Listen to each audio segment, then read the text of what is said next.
Who's responsible for purchasing new coffee cups? Facilities? That'd be the county. We look into our liabilities. Good morning, all. Welcome to our Criminal Justice Public Safety Committee for April 25th. I'll be sitting in for a little bit until Chairman Garassi makes it, or if he wants me to stay, but we don't have a heavy agenda today. So we have assigned counsel in here. Yes, sir. All right. First thing I'd like to start off with is approval for minutes. Prior meetings. We have Supervisor Smith and Supervisor Driscoll. Driscoll. Yeah, thank you. Whatever his name is, but he is a good guy with a leaky coffee cup today. All in favor? Aye. Opposed? So moved. Okay. We got the resolution request form number 7 handed out. So basically we looks like privilege of the floor. Okay, so let's move along. We have a request, a budget amendment to reallocate unspent grant fundings for 2023. That's correct. This is relatively simple. Every year we're provided a certain amount of money through the Hurrell Herring lawsuit settlement to roll out quality improvement initiatives for indigent defense and to a lesser degree family court. If any unspent funds do not just disappear, they can roll over as per the terms of the grant, but we just need this body to approve us being able to spend years 1 through 4. Additionally, we've now been approved for the year 5 funding, which will fund a good portion of our office for the next year exclusively on state funds. And we're asking the court today, sorry, the litigator. We're asking this body today to approve us to start spending the year 5 grant funds as well. Well, I thank you for coming up. So that figure down there in C, is that what we're rolling over? I believe that's what we're rolling over plus what this year's funds are. I have to say the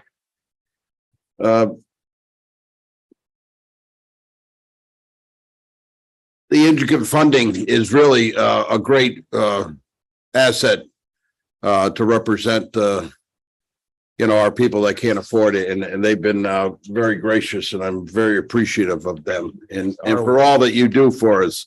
Thank you. Down there. As are we. It's helped. It's just if I may take a moment just to kind of laud the Indigent Legal Services praises as well. It's not only what they do for us, it also does help us take a fair amount of burden off the local taxpayers, reallocating it, on a statewide disbursement. So it is beneficial not only for our indigent defendants and family court clients, but as well as just for the taxpayers who may not use these services in general. It does alleviate the burden on them to some degree as well. Well, I appreciate you overlooking it and filing for these grants and staying on top of that to make sure that we keep doing the great work. So, someone want to bring this to the floor? Supervisor Smith, Supervisor Driscoll. Yep. All right. All in favor? Aye. Opposed? So move. Yes. Just a question. What happens if we had said no? Well, I'd ask you to leave the room. I'm just wondering. It would sit in a bucket basically. So just lay there idle for. We wouldn't be able to spend them. Yeah. Yeah. I mean, But our budget's on a calendar year? Yeah. But many times these grants run for multiple years. So what happens at the end of the year is that these funds fall into the fund balance. They have to be reappropriated back into the budget. Right. So the department can expend it. To answer your question, if you didn't reappropriate it, they couldn't expend these dollars. So anything these dollars supported, whether personnel or material, would end until such time as it was reappropriated. It seems like a no-brainer. I just wondered. No, it is a huge learning curve. It's learning the budget, and it really.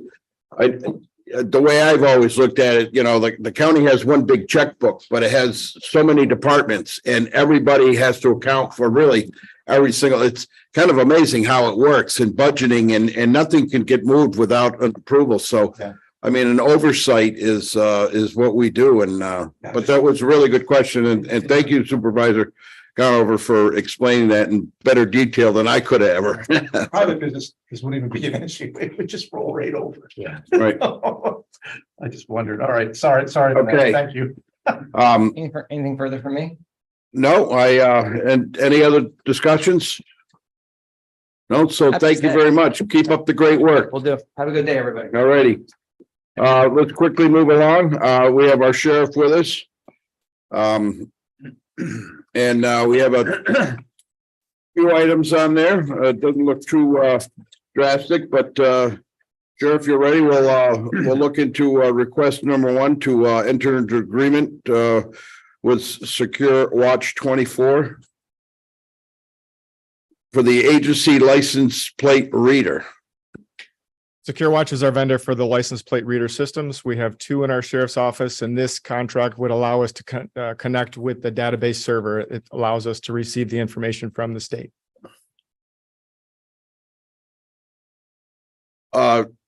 Yes, Supervisor Conover. I'm moving forward. Thank you. We got a second, Mr. Supervisor Smith. So my question is, this is to retrieve the information that the readers gather? Yes, the reader is just the device, and this is the connection to the information. Really? Yes. So I just thought you get the reader, but we have to get a license to get that information, but Correct. how is the reader? Is it quite effective? It's pretty quick. They're very effective. Yes. Yeah, I see them on the back of the cars and I think it's a great opportunity, you know, especially this way our officers can focus on what's in front of them and not have to worry about, oh, that inspection sticker is a different color, you know, Right. which pretty much stands out now, but but no, thank you. So we have a first and a second, all in favor? Aye. Opposed? So moved. Can I just clarify, $320? 2 units, $160 each. It's you pay per unit. Got it. Thank you. Yes. Sorry, I didn't see your hand there. It's okay. All right, we'll go on to request number 2 to enter an agreement with the Chicks Marina for routine service. Emergency repairs. This is our agreement for our patrol vessels. It's for service, maintenance, repairs, and storage. And the agreement did not change from 2022. The prices remain the same. Can we pass on a thank you for keeping that price the same? That would be nice. Just, is there a not to exceed amount on the contract? No, there is not a not to exceed, and we did not put a not to exceed in there because we weren't sure with repairs. We ran into an issue in 2022 with the repairs. So we have an hourly rate for the actual service for the employee, and they've committed to an MSRP price for if we need to replace a gas tank for the specific item at that rate. The only if the resolution passes, I'll put a not to exceed based on the contracting policy. Okay. Just so that's. And Sheriff, maybe when we're nearing that threshold, if and when we would get there, you would notify us that we were getting close to the threshold. If you wish, absolutely. Yeah, so Yes. we would be prepared for the not to exceed clause kicking into effect. Okay. Great, thanks. Well, do you have a comfortable figure that we want to put on a do not exceed unless proper approval or? No, I didn't want to make it a big issue. I just want to make sure that the process that's used is the proper process and there's certain authority levels for it. Yeah. So we'll take care of that if the resolution passes. Okay, committee comfortable with the attorney handling that? With our sheriff, okay. So all in favor? Aye. Opposed? You don't have a motion. Oh, I don't have a motion. Geez, thank you, Supervisor Driscoll and second on Supervisor Conover. All in favor? Aye. Opposed? So move on. All right. Number 3, close a communication center capital project and return the remaining funds to the county general funds budget there. There are just shy of $2,000 in this capital project fund, and we're just looking to close that out and return this $2,000 back to the general fund. Moving forward, Supervisor Driscoll. Seconded Supervisor McDevitt. Need you to get in on this there, big guy. All right, all in favor? Aye. Opposed? So moved. All right, number 4, to the amend the Warren County Board of Supervisors Resolution 461 of 2010 to revise and update the authorization conditions. Sheriff? 2010, the county approved us to have a blanket purchase order, a blanket resolution to allow us to enter into agreements that did not exceed $5,000 annually. It's been in place for now almost 13 years, and we're looking to increase the not to exceed amount to $10,000 to outline some additional services. These are the types of services that are really small in scale. Things like this license plate reader agreement that really the board's always going to vote yes on and that we have funding for. And also allow for some additional terms if there were minor amendments that needed to be made, that the chairman of the board, the sheriff, would have the latitude to make those minor amendments to make renewals without board approval. Thank you. For one, how does the committee feel about that? 13 years, Almost $5,000, 13 years. Yeah, it's pretty. Increasing to $10,000 Yeah, from that's, that's not much over 13 years. All right, Hey. I'll make that motion. Yeah. make the motion. We have a Supervisor Driscoll first, Supervisor Smith on the second. To our attorney, Mr. Elman, do you have any problems with that? No, there's actually a draft proposed resolution that's included in the packet. Mhm. All right, so I'll call the vote. All in favor? Aye. Opposed? So moved. All right, let's jump on to number 5, amend the county budget for to transfer $4,680.17 in the sheriff's law enforcement FY20 state homeland security program grant. This is a grant similar to what was just explained by the assigned council that carries from one year to the next. There is just over $4,500 remaining. We want to carry it over and appropriate it for this calendar year so we can expend the funds. All right, can we bring it to the floor? Supervisor Smith, Supervisor McDevitt on the second. All right, any questions? Okay, all in favor? Aye. Okay, opposed? So moved. We have discussion items, Yes. Lake George Substation. Just bringing this to your attention as a courtesy. I explained years ago that we've been trying to find a home in Lake George for a number of years. We've been patient, really rather picky. We're continuing our search. It appears as though we may have found a location that will work. We're working towards getting approvals through the town and the village, but just wanted to bring it to your attention in case you start hearing it through the community that we are in fact looking for a home. Ideally, we'd like to find something that we can stay in long-term.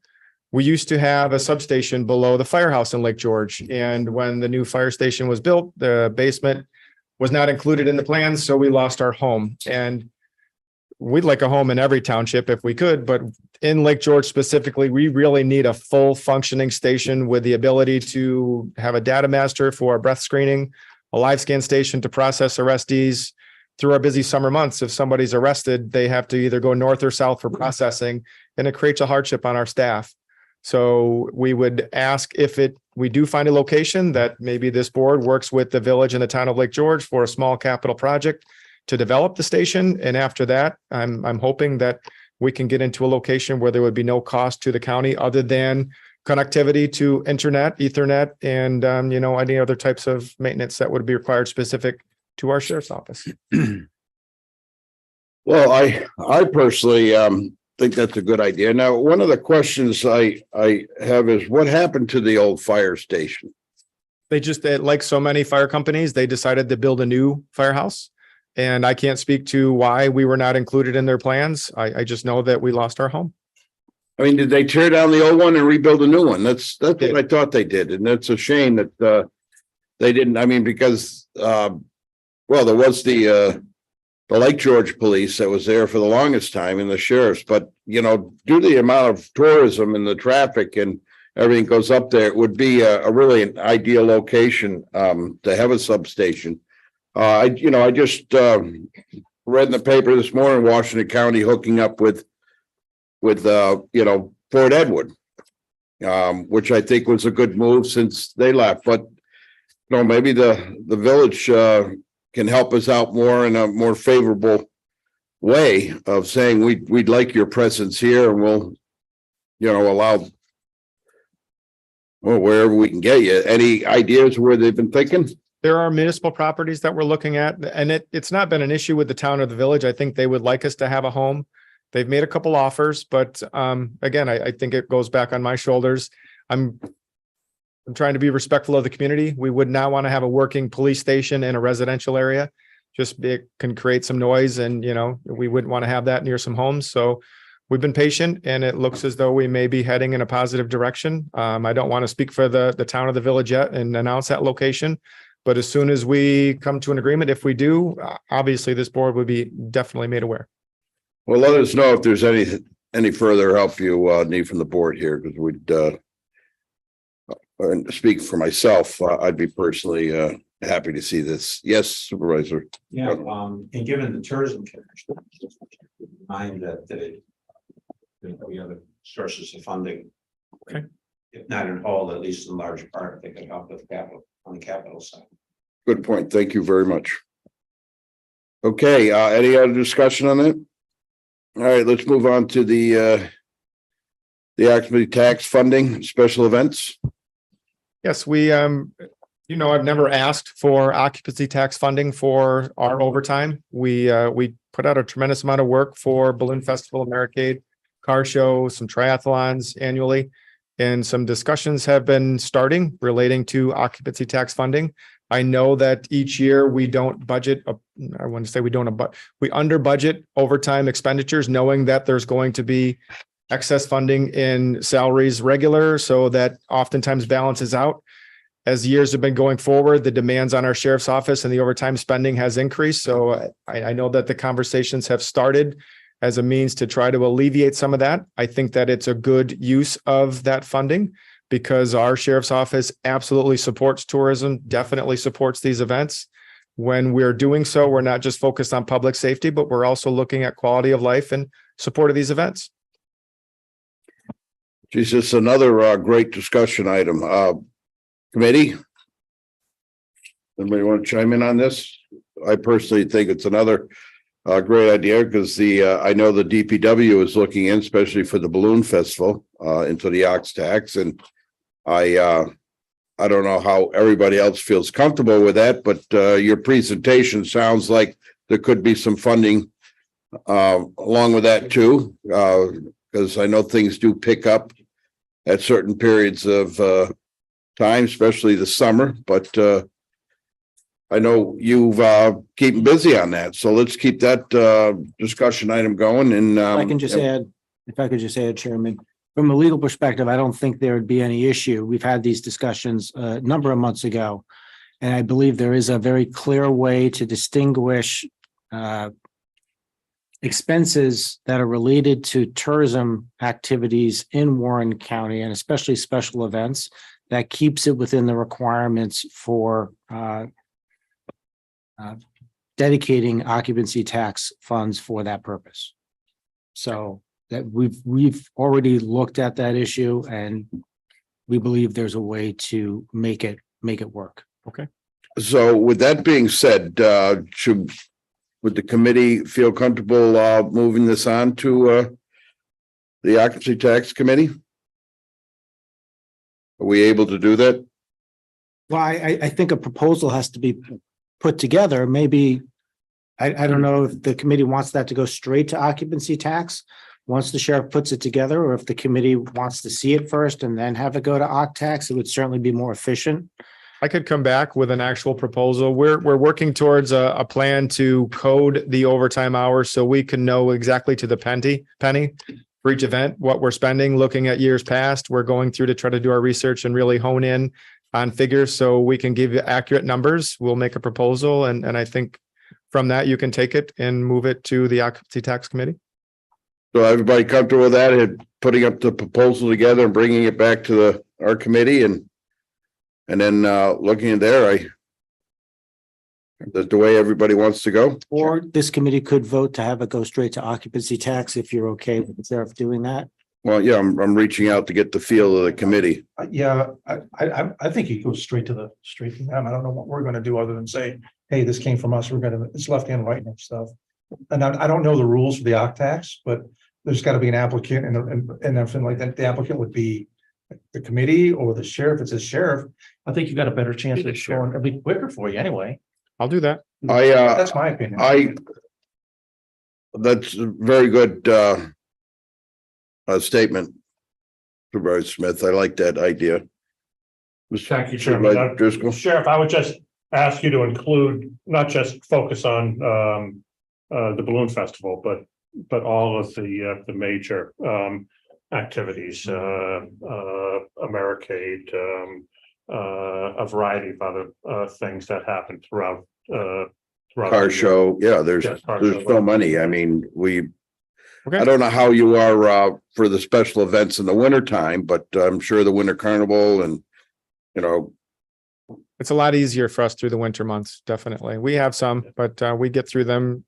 It's the ones that generate the overtime expenditures that are the hardest for us. And those are all significant events. They're important for the county. So we want to make sure that we do our part. all right, Supervisor Connor. Yes, John, the federal government has what's called an indirect cost allocation plan that you put out there, a municipality puts out there for a cost associated with the administration of a particular project or funding. And rather than this on a piecemeal kind of basis where the sheriff has to come each annually trying to find, what funding we're going to get for whatever, or or anyone else for that matter, on an indirect basis. Maybe what we need is, we need to have an indirect cost allocation plan, to fight against this in terms of the county support for activities like this. And then it's just, then the budgeting officer knows approximately annually what kind of revenue to anticipate. So we're not approaching this on a piecemeal kind of, basis. Okay, I agree. That makes sense. And how often the plan should be updated, I'm not quite sure. Okay. Every 3 years. So Okay, thanks. All right. Okay, we kind of have the same thing with the patrol vessels on our next discussion, so. It's very similar. And again, we've been asking for a number of years to start to not upgrade, but replace old vessels.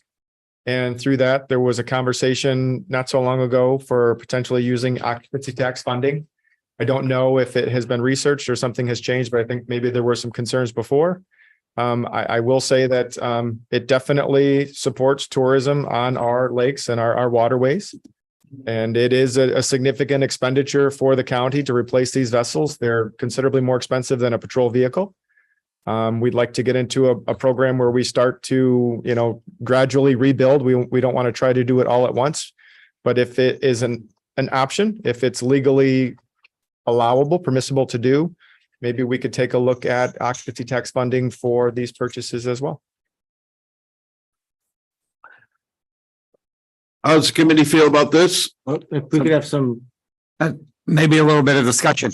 Right now, we believe we have enough in the fleet reserve to cover, I believe we said 2 vehicles, right, Tammy? So we have money in the fleet reserve account that would enable us to purchase the first 2 vehicles. I think we have time to decide if we want to talk about occupancy tax for follow-on vehicles after that. But I believe we had a plan that would go over 3 years or 4 years, correct? And Are we talking vehicles or patrol vessels? Vessels. Because they're much pricier than Yeah, vehicles. go ahead, Tammy. May I speak? Yeah, Yeah. Yes, you may. Thank you. Terry Cuomo's been doing a lot of work. The undersheriff has been doing a lot of work on that. And he was able to provide a document that confirmed that we get 50% state aid. on vessels under, as long as they're purchased for under $200,000. So, we do, in speaking with our budget officer, and discussing the vehicle reserve, there would be funding, obviously, every year to do it, but right now there would be the funding. In speaking with Terry, I think, and the sheriff, I think the recommendation would be to replace the two towable 17-foot vessels with 21-foot, just to give them a little bit larger. We could do that we got a couple of quotes. This will have to go to RFP because of the cost. So if this is the desire, that's what has to come out of this committee is a consensus to put this out to RFP. And then we could move the money to cover the cost of these. Again, it would get 50%. So what we would do is we would recognize that revenue at the time we do the transfer out of the vehicle reserve, so that we don't completely deplete the vehicle reserve at the time. I don't think I can speak. Yes, Supervisor Driscoll. You want to go, Mark? I just had one question. Maybe I'm a little confused. Is this just for the purchase of the vessels or the upkeep, maintenance, the Purchase for the vessel. Just a purchase, okay. Mike? No, I Okay. just wondered why'd we limit that? My question was the disposal of the two old vessels. How does that happen? I mean, are they Facebook still Marketplace? eligible? I mean, could they be? That would go out, they'd go out to auction. Okay, all right. So we could get some. I'm revenue confident the from that, county yeah. would recover a Correct, little yeah, bit so- of those through the sales. Okay, thanks. Anything recovered goes back in the vehicle reserve. Right, yeah. I thought- So, and we're also talking 17-foot to 21-foot. The two that we got in, right now they have 17-foot, but they're requesting 21-foot just to give them a little bit of extra space. So, and that's what they quoted. I have a couple of quotes, just so I had a feeling for what dollars we were actually talking about. Well, for one, I think a 17-foot patrol boat on especially Lake George is tiny. You might as well be in a canoe, in my opinion. For the smaller waterways, these are too small. Well, They- I they mean, pull in and pull out but of- still, yeah, it's a little bit harder to haul in that, but for stability wise and for what you guys do out there, I mean, we're talking 4 feet, I think is more for safety than anything else. So, because even the small waterways can get pretty rough during the weather, a lot of times that you guys are out. So how does the committee feel? Supervisor Conover, did you have your hand up? No, I didn't, but generally I would agree with you. I think if I were making the purchase, I think I'd want a larger craft for giving more versatility, more storage. Passengers. Of that 50 gallon. Kind of a pump. Moving around on the lake sometimes and it's really rough. Well, especially, to do a lot of towing in that, I would imagine, bringing it off the lake, a little bigger boat would, because, like I said, the boats just seem to be getting bigger and bigger out on the lake, so. I mean, back in the day, I think the, 50s and 60s, probably a 17-foot boat was a big boat, so. All right. Chairman, if I could just make one comment, just to make sure it's clear. Unlike special events, when we looked at this from a legal perspective, it wasn't on its face clear that occupancy tax would be a good use in the future. But this plan will give me some time to work with the sheriff to try to develop the facts that may help us in reaching a conclusion that it is more closely connected to tourism to qualify for OCC tax in future years, if that need arises. Yes, Supervisor Conway. Just make sure that whatever you decide that you're thinking about your docking. That's based on how many feet. How much boat you have, so I can send that. Well, these are the mobile units, right? Pretty much going to be on trailers and Correct. in between. Supervisor McDevitt. No, just in general terms, what's the longevity of a boat like this is in terms of how long should they last? How often should they be replaced? These are almost 20 years old, our vessels, Wow. so they've Wow. lasted for quite some time. Wow. I think when we bring them in annually, you'll look at the hull and power can be replaced. That's relatively inexpensive, but you look at the hull and you make a determination each year, case by case, as to, are we investing too much in repairs? Should we look towards replace? And the state's program, like Tammy said, is out there for 50% reimbursement. So that definitely is beneficial as long as that's in place for us. I'm confident we have people that take very good care of our vessels.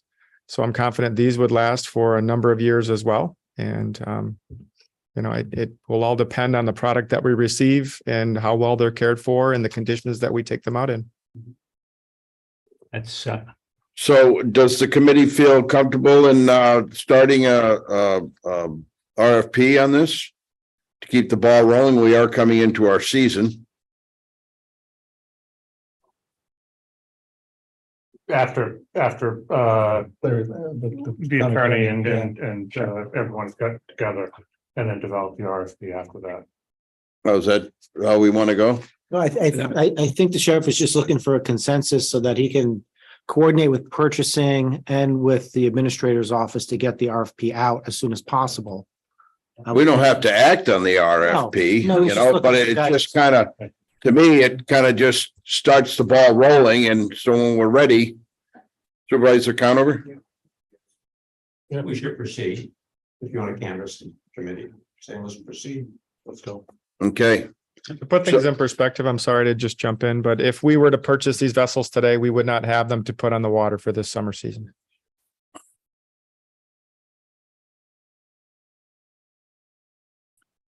all right, well, makes sense. Yeah. Don't finish unless you start. with the urgency, I was just trying to help out, but forget it now. We'll go next year. No. Thank you. All right, so I guess we don't have to do anything on this, or, I mean,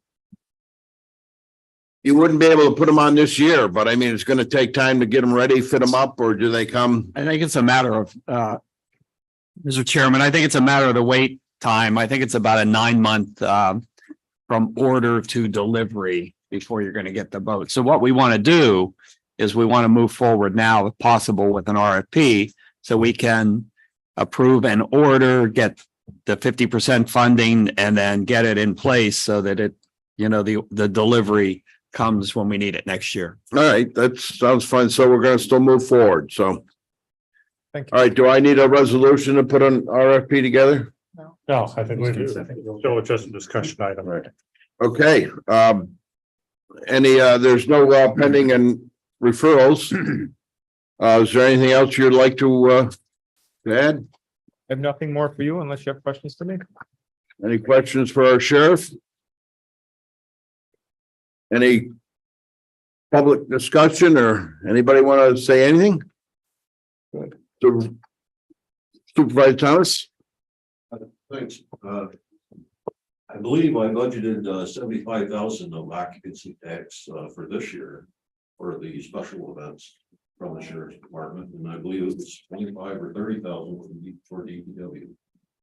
The sheriff gave me a list of his hours. I think it was around 125,000, so I budgeted 75 and 25 or 30 for DPW for 20 years. Well, thank you for putting as much as we can in there to help out. So that's good news. It was very quick, so I didn't want to go. No, because of